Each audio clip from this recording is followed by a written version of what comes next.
On Senators, your daily podcast on the Ottawa Senators. Part of the Locked On Podcast Network. Your team every day.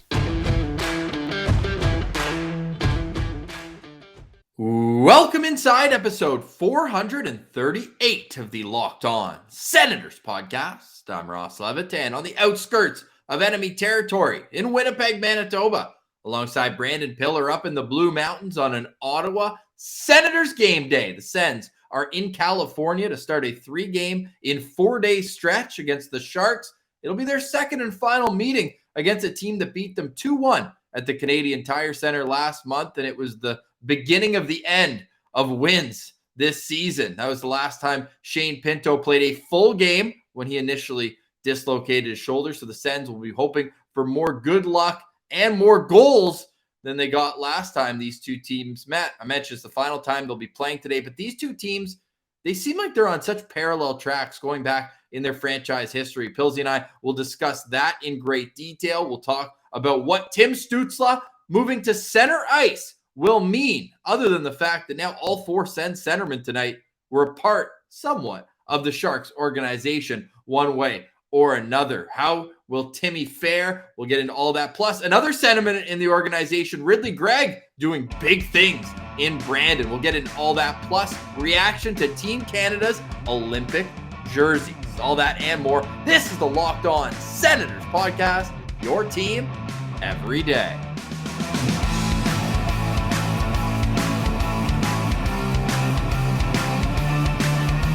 Today is Wednesday, November 24th, and Pilsy, when one defenseman moves out, another comes in. Josh Brown will be out long-term with injury, but here to save the day, it's Nikita Zaitsev.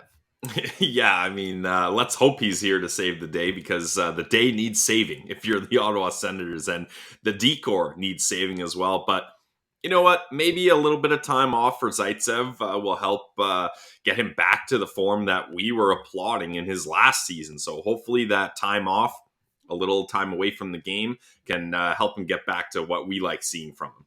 So he met the team in San Jose. The team was at practice yesterday, and most notably, it was the first practice since he's joined the team last January that Tim Stützle is playing in the middle of the ice. We saw him shift from left wing to right wing with the absence of Drake Batherson. He moved up with Tkachuk and Norris, but it's about damn time he got a chance at center.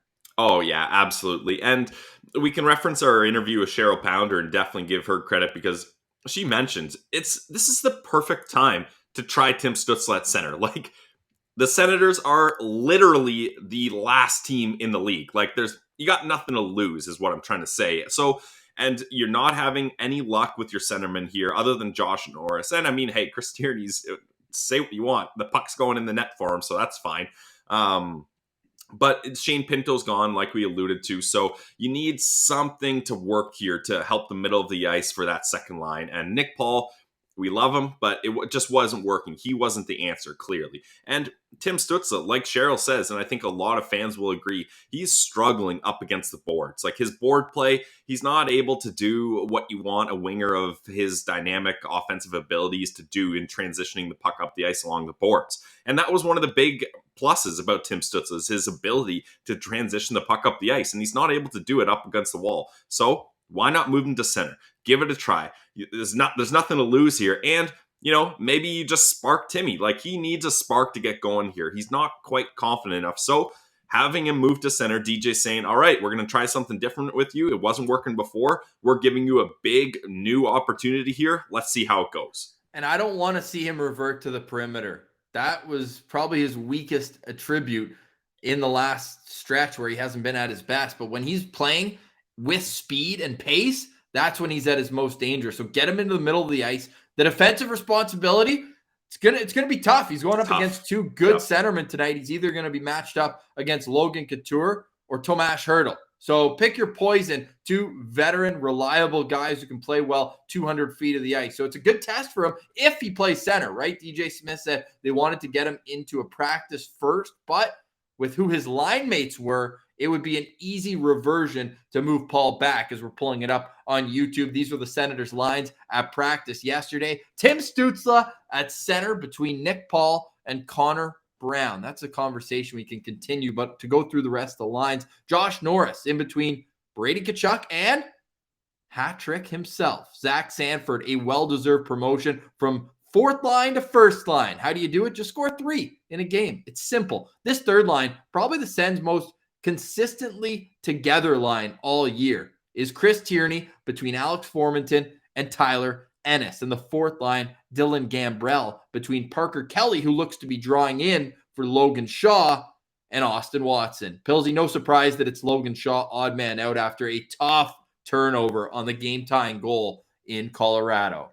Yeah, I think that makes sense that he's the odd guy out. And, like, he's really not supposed to be here anyway. So you want to give other guys the opportunities here. I mean, people forget he's the captain of Belleville. Like, that's, like, really his main purpose is to be a leader for those Belleville guys. But he had been playing well. He had been doing good in the face-off dot. So that's why they've kept him up here. So I think getting Parker Kelly back in there, that's going to bring some jump to this lineup, especially that fourth line. Didn't look great last game, and Austin Watson maybe needs someone to kind of boost up the energy to get himself into the battle as well. But like Austin Watson said himself before the game in Colorado, he's basically played 2 hockey games in the last 9 months. Yeah, yep, exactly. So he's had COVID. He's had, what was it, a broken hand for him or broken foot?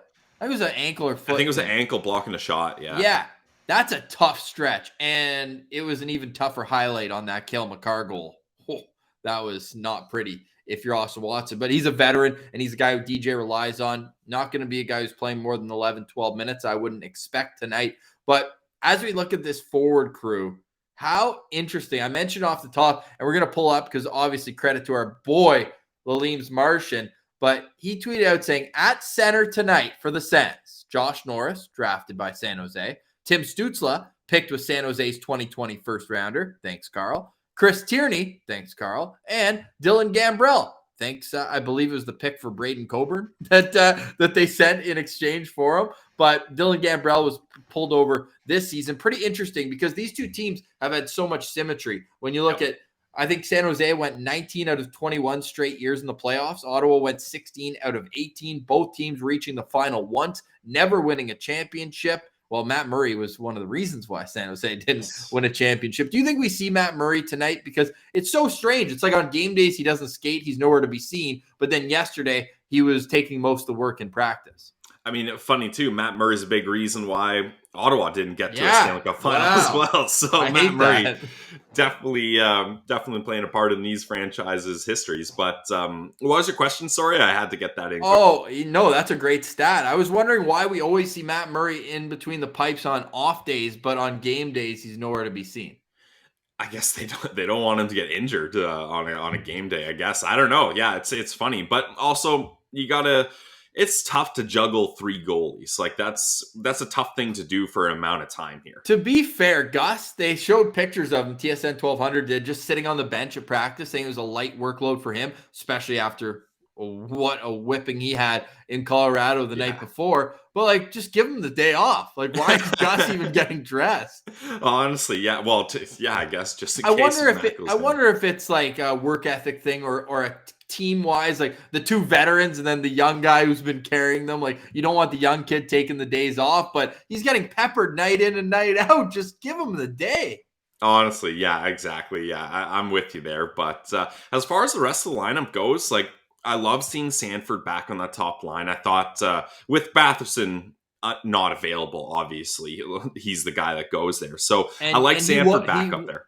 He won't join the team on this road trip, so you're going to have to do without him for these next 3 games. Which can we find a single person in the hockey world that understands why Batherson can't join them? I don't think anyone understands why. If Zaitsev can be here. Well, no, because Zaitsev went on the protocol on the 11th, but then he came off for like 15 minutes and then went back on. So I think that they pulled it so that he was able to start on the 11th, whereas Batherson was on the 14th. So my only reasonable explanation is that Batherson comes off on the Friday. So I guess you can't travel while you're technically still on the protocol, even if it's the last day. So he would have to fly out on Saturday, and then he would only get to California like an hour before the game. And it would be the last game of the road Works trip. for me, but yeah, that's That's tough for Drake, so that's fair. But anyways, Sanford, by the way, I like him up there. Disclaimer. What I just said there could be completely wrong. That's Ross a theory. Levitan, not a doctor. Also, it's a theory. Okay. Well, hey, better than what I'm working on here. Yeah. So, and then you look at the rest of the lines. We talked about it's going to be tough for Timmy defensively. Well, why not put him in a position to succeed? Get him with the top 2 defensive forwards on this roster, right? So I think that puts him in a good spot here. And also, Connor Brown led the team in goals last year, and Nick Paul, we know when he gets some opportunities, he is a great shot, so he can score as well. So that's a good spot for Tim Stützle, I think, if you're starting him in center. And then shift down to the third line. We've liked what we've seen from that third line in the past. Now, I haven't loved Formenton's play as of late, but like I mentioned on yesterday's episode, for a guy who depends on explosiveness coming off of COVID and not playing for a while, I'll give him a little bit of a break there. And then Tierney, hopefully we can bank one off his shin pad and get a goal here. And then Ennis is just a little water bug out there. Like we said, it doesn't seem like he plays a lot of minutes, but when he's out there, he's going 110% effort. Like he's really pushing it out there. So I love to see that. And let's get some energy on that fourth line. Parker Kelly, he's been sitting out a couple games here. He's going to be ready to go. And I expect some physicality from him as well. So do I. And Tyler Ennis would have been an interesting player, I think, to flank Tim Stützle. I wonder if they're down a goal, maybe a little later in the game, you move Ennis over to left wing and try to get some Ennis, Stützle, and Connor Brown shifts out there together. Just to add a different element. Like, yeah, Nick Paul's got the power game, and I will say he's been struggling overall this season as well, but you just add a different element to the line. Right now, Stützle is going to be tasked to create a lot of the offense in the offensive zone by himself. So I think that if you could get Ennis up there for a couple shifts, even flip Tierney and Stützle for a few shifts and get some speed burners out there with Formenton, Stützle, and Ennis together, I think that could be good in a quick jolt if you need it. On defense, Zaitsev slots in right next to Thomas Chabot, Mete with Zub, and then Holden looks like he's going to make a return to the lineup, and Del Zotto will come out. Now, Pilsy, your thoughts on Thompson going from penthouse to bottom pair as Zaitsev slides back in with Chabot? I don't hate it. And you might have, the way you worded that question, I think you were leading me to hate it. But the thing is, they're going to have to rely on Thompson here. Like with Josh Brown, and, you say what you want about Josh Brown, but he was a guy that was eating up NHL minutes, and this D-core is in shambles right now. So eating up NHL minutes or being eaten up in NHL minutes? Yeah, either. Josh Brown and NHL minutes worth. He wears an NHL jersey. Yeah, those two can go together in the same sentence. How about we'll leave it at that? All right. But Lassie Thompson, like, man, you're going up against the Sharks a late game, and then you've got. Let me just quick go to the schedule, but you got 4 p.m. You got back-to-back games then in Anaheim and LA. So you're going to need him to stay a little fresh. I think for this game, get him down on a lower pair for now. Let's see what we got from Zaitsev. And then for maybe the back-to-back games, you get him in a higher position and playing a little more minutes. Also, who knows? With the way the Sens are playing, someone's probably going to get injured tonight, unfortunately. Knock on wood. Hopefully that doesn't happen. But it seems like every single goddamn game, they can't get through a game with a full healthy roster here. So hopefully that doesn't happen. But I don't mind getting Lassie on a lower pair with Nick Holden, a veteran guy who can kind of hopefully help him out a little here. And hopefully that bottom pair looks better than the bottom pair has all season long. Through 4 games, Pilsy, Lassie Thompson has 2 points, but he's averaging 19.44. That's a lot of ice time. That's 4th on the team in average time on ice per game. 3rd among defenders, and it's a far cry. Funny enough, Del Zotto's 4th among defensemen in average time on ice. Seems like he's either out of the lineup or playing 20 minutes, which is strange in itself. Somehow he has 5 points in 9 games as well. Like, offensively, it hasn't been an issue for Del Zotto. It's when it's in his own zone, and that -9 beside there kind of tells the story of that, as well as much as plus minus can be a flawed stat. And we're happy to admit that. But Lassie Thompson only behind Connor Brown, Artem Zub, and spoiler alert, Thomas Chabot in average ice time per game, as Chabot leads the entire National Hockey League in that stat. All right, we have more to come when it comes to previewing tonight's game. We'll look at the San Jose Sharks lines. Pilsy, close your eyes. Rudy Balcer's on the top line. That being said, we'll get our locked on player, our lookout player, some keys to victory. We also have a comparable chart coming up as the Senators are eerily similar to what they put up in last year's COVID-shortened beginning through 16 games. We'll get to all that. And Ridly Greig, are you kidding me? Just a little teaser. Ridly Greig has 25 shots on goal in his last 3 games. That is wild, and his other stats match that. So we'll go take a look at the Senators' top center prospect after a word from our friends at Bet Online, the #1 sportsbook of the Locked On Podcast Network. And why wouldn't it be? Because at Bet Online, you can get all the props and plays that you want when you're looking to expand your profit. And the main reason for that is you get a 50% welcome bonus when you join at betonline.ag. Just use the promo code right there. Promo code Locked On gets you a 50% welcome bonus on your first deposit. Pilsy, are you hitting them with a parlay today, or are we taking the day off? No, we got a parlay. So, all right. And this is, I'll give myself a little bit of a leash here. I don't know the starting goaltenders when we do this. So that makes betting on a parlay super hard. If I would have known Stuart Skinner was starting for the Oilers, I probably would have switched up my bet a little. But, that's the way it goes. So No, that's an excuse. Yeah, it's an excuse. Yeah, DJ Smith would not be happy hearing what I'm saying here.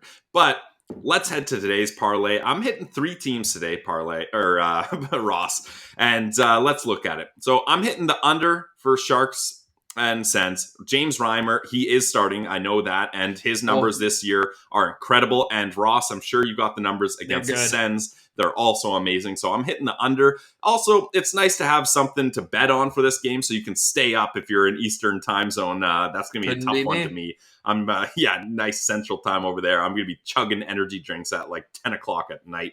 And then a Built Bar. Yeah, keep it going.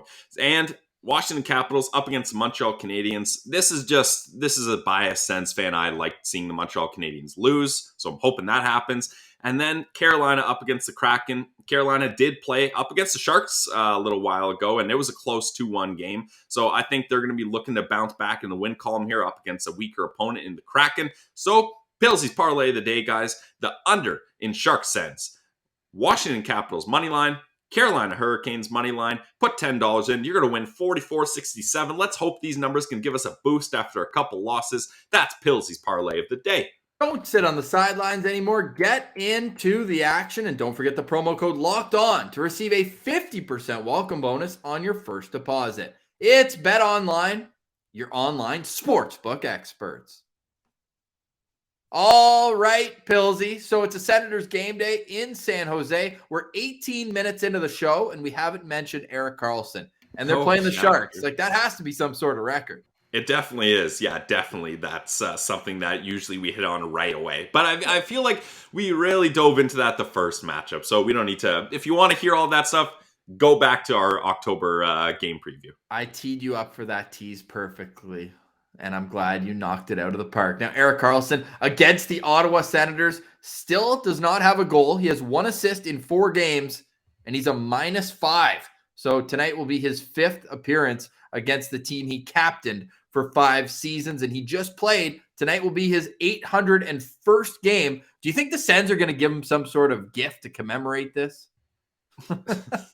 No, not if that gift cost real dollars. No. Maybe for 1,000 games. You got to get him something, especially when he played. Even when he hits 1,000 games, he'll still have played more. I believe it was 613 games that he played for the Senators, but that's neither here nor there. What is right here in front of us is the 16-game mark. Tonight will be Ottawa's 17th game of the season. Just to finish up that note on James Reimer, though, I'm pulling it up on YouTube as well. 16, 6, and 3 against Ottawa, 927 save percentage. And he was in goal when the Sharks beat Ottawa 2-1 last month in the 4th game of the regular season. Okay, now moving on to the Senators' comparables between 16 games this year and 16 games last year. Check out this graphic design. Not a big deal, but they have 1 more win than they did at this time. And if you want to think back to a milestone moment to kind of remind you where Ottawa was at the point in the season,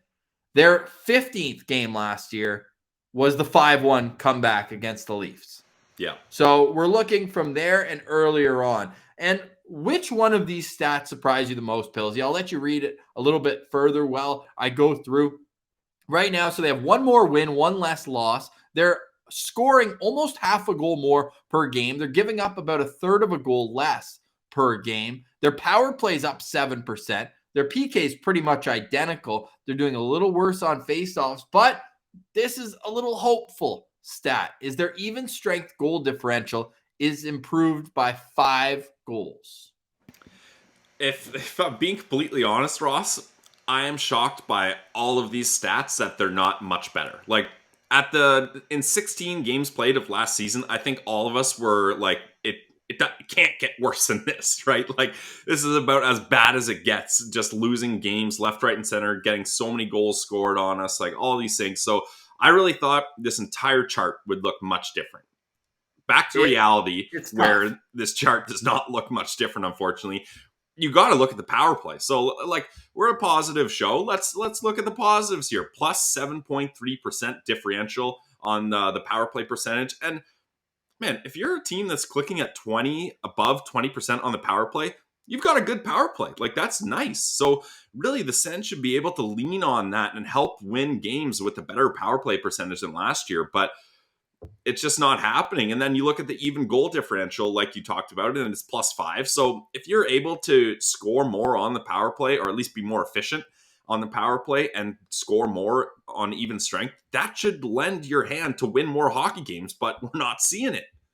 No, we aren't seeing it at all. It's really a shame, because you look at the talent is just, it's there. You're just like, come on, do something a little more consistently. Like, even you look at last year and you know where there is a similarity, and could this be a sign? Maybe, hopefully. I'm really grasping at straws here of things to come. But at this point in last season, both of them, they didn't win 2 games in a row. You have to string together a few wins. And don't make me pull up what the Sens record is on the road under DJ Smith, because it might be the most damning statistic of them all. Yeah, it's tough here, but also like we have to keep in mind that this team, it seems like this season has always had some sort of weight on them, right? Like either Pinto's gone, Batherson's gone, 10 guys are in COVID protocol, Matt Murray's not healthy, 1 defenseman is injured. Like there's always been something. Like, have they had a single game this season where their entire roster, like, you know, their best NHL roster has been available? I don't think so, because then you look earlier, Brady Tkachuk wasn't available, right? So it seems like maybe 1 or 2 games they might have had full strength, but hardly. The Pittsburgh game for a period. But even then, they had other guys were out with the COVID. But I was thinking Batherson, and then Pinto was back for that game. So, yeah, because Pinto and Brady didn't play a single game together other than the period and a half in Pittsburgh. Yeah, exactly. And obviously, I don't mean together on a line, but in the same game. So that's certainly noteworthy. Pillsy, the Sens have 17 wins in 68 road games under DJ Smith. Only the Detroit Red Wings are worse. Detroit has 15 and 73. That's tough. So yeah, Ottawa winning 30.9% of games. That's their points percentage, actually. And so that'll count the 8 OT losses. 17, 43, and 8 in 68 road games, and they're giving up 3.9 goals against per game. That's not going to win you very many. And if you're feeling down, just like the Sens could be after you hear those stats, then grab a Built Bar, because it's the protein bar that tastes like a candy bar, and it's got all the amazing flavor that you'd get in a candy bar. It comes in so many different flavors that you can't keep track. But one thing that is consistent about Built Bar is that they're all 100% covered in real chocolate. They're all soft. They're all easy to chew. And Built Bars are great for the health conscious guy or girl as well, because you can lose or maintain weight while indulging in a delicious treat. The bars are low in calorie, low in sugar, and high in protein, and even high in fiber. A nutritional grand slam of sorts. So go to BuiltBar.com right now. And if you're like, oh man, that's too long of a website, I'm not going to type that in. Go to Built.com. It'll redirect you right there, and use our promo code LOCKED15. Promo code LOCKED15. When you go to BuiltBar.com, you'll get 15% off your next order. It's Built Bar, the protein bar that tastes like a candy bar. All right, Pillsy. So quick note before we preview tonight's game, touch on Ridly Greig as well. We want to say thank you for sending us in a photo. Trevor McNeil. You might remember when we started on YouTube about 2 months ago that we said when we get to 500 subscribers, we were going to do a Ray Emery, hopefully autograph card giveaway from his time in Binghamton. Well, sure enough, Pillsy, that was the case, and Trevor has received it. Great to see it go to Cape Breton, a good East Coast buy.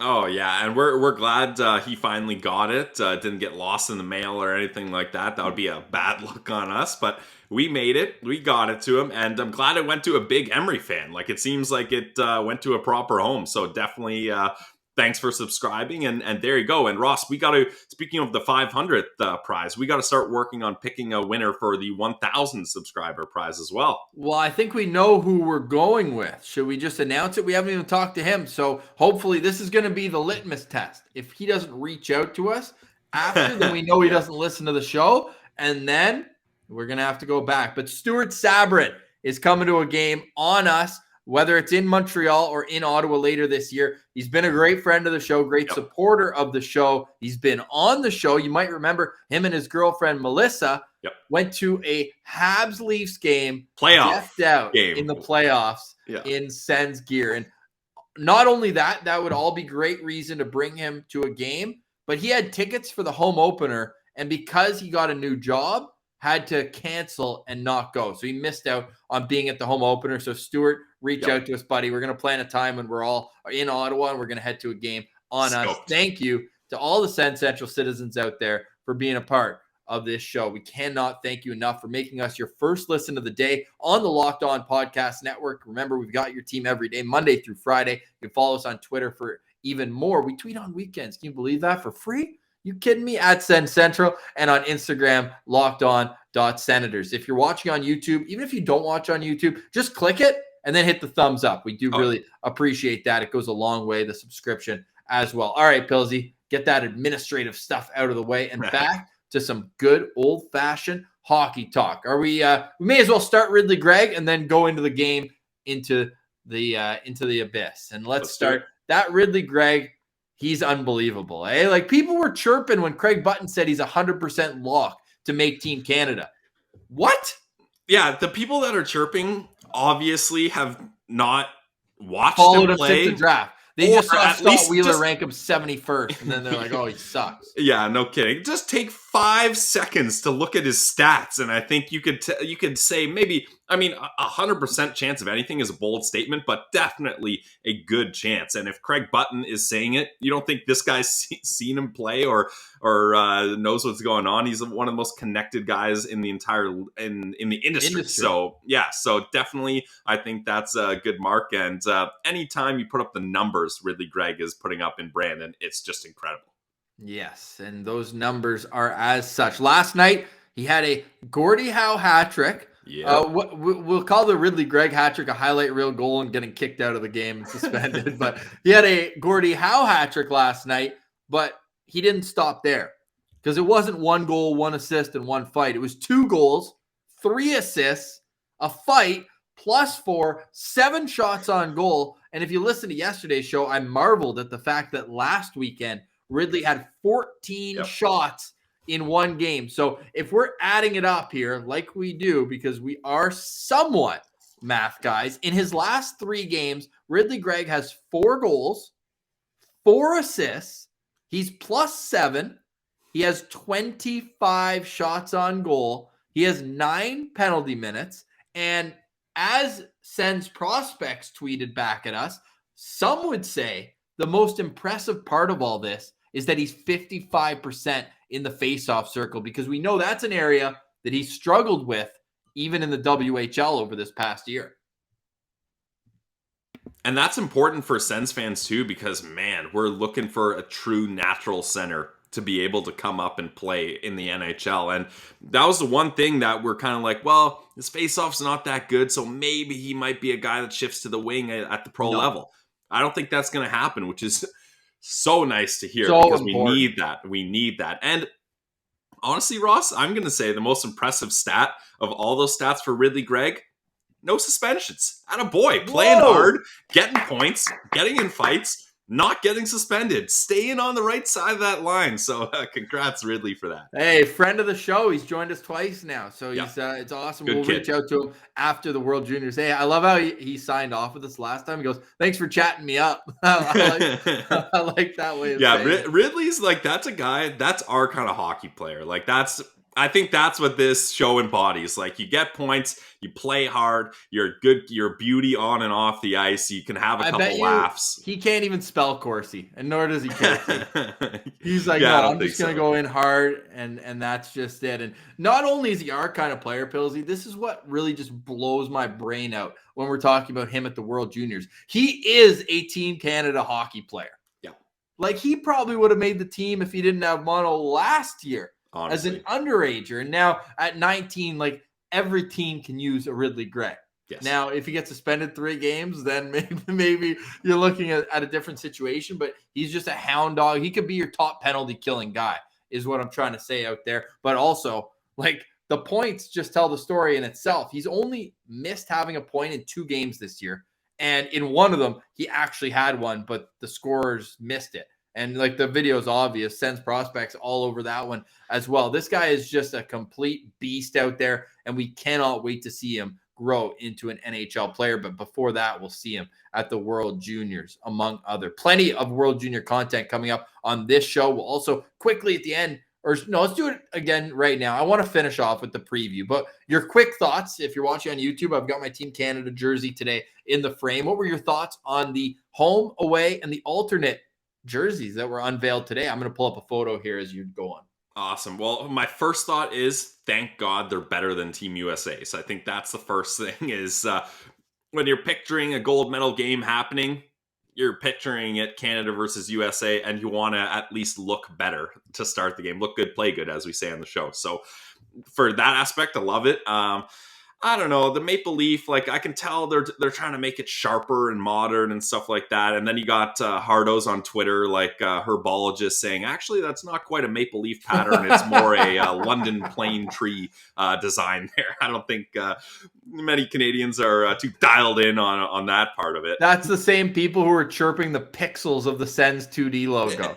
yeah, exactly. So that I don't mind. You got to do something different. Personally, so there they are. So definitely a more modern type look to them, which is fine. It's like a sharper look. I think, honestly, the whites are my favorite because it just looks classic Canadian. Well, do you think it's because it's the only jersey that's using white, which is one of 2 colors in the flag? Yeah, I mean, that's definitely something that grinds your gears, definitely. But I just don't get it. It's such a easy color to at least add use it as jersey. an accent, right? Like maybe the leaf should be bordered in white or something like that. So, or what about a white should be stripe white. in between? Like, why not go red, white, red in the stripes on the black one, and then black, white, black in the stripes on the other one? And then the numbers should be in white as well. The numbers on the back are in red and black on the red jersey. And like, that's tough for the PXP guys to call out too. So, and that was talking fashion on Locked On Senators. Now let's talk tonight's game, the Senators' 17th game of the year. And the wins haven't been coming easy as you're looking at a team still looking for its 5th win. And we're in late November. Pillsy, what's your key to a Senators victory tonight against the San Jose Sharks? Well, I was looking earlier at NHL stats, and the Sharks were the lowest or one of the lowest at least in the entire league for shots for per game. So they don't get a lot of shots in any particular game. So what I want to see here from the Senators is don't let them have those amazing chances. Like for a team that doesn't get a lot of shots, I'm assuming they don't get a lot of high danger scoring opportunities either. So don't let them have that easy ice. Keep them wide. Keep those shots from the point being deflected and blocked, or there's not a good lane, or keep those rebounds from sneaking out into the high slot. All those kinds of things. Like if a team struggles to get shots on net, use that to your advantage and keep them wide. Make sure you're not one of those teams where, hey, we're only averaging about 28.2 shots a game or something like that, but up against the Sens, we're going to pepper them for 36, 37 shots. Like, don't let that happen to you. Don't be those guys, Ottawa Senators. So that's my key is keep them at a low shot total, because this is a top-heavy team as well. If you can at least contain the big guys like the Myers, the Hurdles, the Coucheurs, the Rudy Balsers, then you're going to have a lot more luck up against the bottom half of this team, where I got to be honest, I don't know most of these guys. And I think that's what we talked about on last show. I don't know half this Sharks roster. So if you can contain the top guys and try to dominate the bottom 6 guys, I think you can have success here. Yeah, guys, I mean, this point of the season, there's injuries all over the place. But and they sent Eklund back. I was very shocked at that, eh? Yeah, he was in the lineup the first time these two teams met. 7th overall pick from the last drafts. Their buddies over at Locked On Sharks just had him on. So I'm sure they're kind of stoked that he went back for that reason alone. But yeah, they're getting contributions from these other guys. They haven't been scoring a lot of goals recently. They are coming off a 2-1 victory where Alex Barabanov, he was a Leafs depth player a couple of years ago. He scored the OT winner. They were down 1-0 heading in to the third period. They get the tying goal early and then hold on, force OT, and then bang, get the game winner there. But they've only scored 3 goals in their last 4 games. They were shut out to the Washington Capitals on home ice in the game before. And they had a similar game to what the Sens had against the Avalanche the other night, although they didn't push it as late as they did. They lost 4-1, but they were outshot by St. Louis 48-27 2 games ago. That was the last game of a 5-game road trip, though, and that's a tough place to end that off. If you look at what they've done since playing the Senators, remember they started the season 4-0. They beat Ottawa. Yep. They beat Montreal 5-0. It was actually all against Canadian teams, funny enough. They took off on the season against the Jets 4-3. Then they beat Montreal, Ottawa, and Toronto. But since the Ottawa game, they're 6-8-1 with a -12 goal differential. Their power play is only clicking 4 for 36, so near 10%. So Ottawa hopefully can take advantage of special teams tonight. And what better way to do it than seeing what the big dogs can get? And that leads me into my locked on player, and then we'll end off with some lookout. But my locked on player tonight, you had the easy one last time. Tim Stützle, hopefully playing center. I want to see how he can control the pace through neutral ice. We know what he can do in the offensive zone. He'll have his maneuvers, and hopefully, like Cheryl Pounder mentioned, I highly recommend going and watching last week's interview with Cheryl Pounder, especially knowing what we know now, because we dove in to why Stützle is so much more set at playing in the middle of the ice. But I don't want, and I'm just echoing her here, but I don't want the play to end on Timmy's stick. He needs to get it and move it. Be a facilitator in the middle of the ice. Less dangles, more actual substance of moving the puck back and forth, play some give and go. And that's why I think he should take some shifts with Ennis and Formanton. So I'm going to be watching out for Timmy tonight, playing a 200-foot game, but most importantly, picking up speed when there's a turnover in his own end. And let's see some clean zone exits and some quick passes to get controlled zone entries. I'm locked on Timmy tonight. And his line mate today, if you're curious for a mom's lock, or what are we calling it? A Levy mom lock, because she nailed Timmy getting a goal last time. Yep. She said Connor Brown cannot be held off the scoreboard much longer. She's calling a Connor Brown goal tonight. Love it. All right. Get your bets in at betonline.ag, because Ross's mom is a much better sports gambler than I am. And negative dad over there had to throw out that Carlson's going to have a big game. So can he score his first goal against Ottawa? Come on, Richard. Why you gotta be like that? Does he have a goal against every other team? I got to find that out. You go ahead with your locked on player. Yeah. Ross took the easy one, Timmy. And especially I think Timmy's going to have a big night, Ross, because we know he scores much more often on the road than he does at home. Only 2 goals at the CTC in his entire career. And the revenge game, obviously. And I think, man, after the crap week and a half that the Senators have had, I think getting out to some California sunshine might do this team some good. And some vitamin D? Yeah, some vitamin D definitely is going to help out this team. And especially, this is the one standalone game. I think maybe the pressure and everything's going to change when it's back-to-back. But you're in San Jose. Worry about this game tonight. I think Timmy's going to really fire up here, so I like that a lot. I'm going to be locked on to Alex Formanton. It's my guy. He's had a little bit more time, a couple skates in now. I'm hoping he feels better, because that third line, like I said, if their bottom 6 can beat San Jose's bottom 6, I think the Sens have a shot here. So I think Alex Formanton can be a big part of that. I want to see him use that speed here in tonight's game. I like that. I'm looking out for Erik Carlson just because I want to finish off with this stat on him. And Carlson has scored a goal against every team he's played against except for two, the Ottawa Senators, and can you guess the other one? Seattle Kraken. No, they haven't played, so that's why I thought they played once. No, they haven't played yet. Well, Carlson has not played against them. I cannot confirm or deny whether the Sharks are. I'm just on Carlson's page right here. I'll give you one more guess. It's a Western Conference team. No? Wait, give me a sec. I'm gonna go. It's not it's not that he's only played like one or two games. Minnesota. No, you're close in terms of geography. He's played 16 games against the Chicago Blackhawks and never scored a goal. Funny enough, he's got 11 assists, though, in 16 games against Chicago. So that's a little trivia. You can go and tell your friends because we're trying to make it a little bit better to be an Ottawa Senators fan. That's what we do here on Locked On Senators. Who's your lookout player tonight? And I think I know where you're going.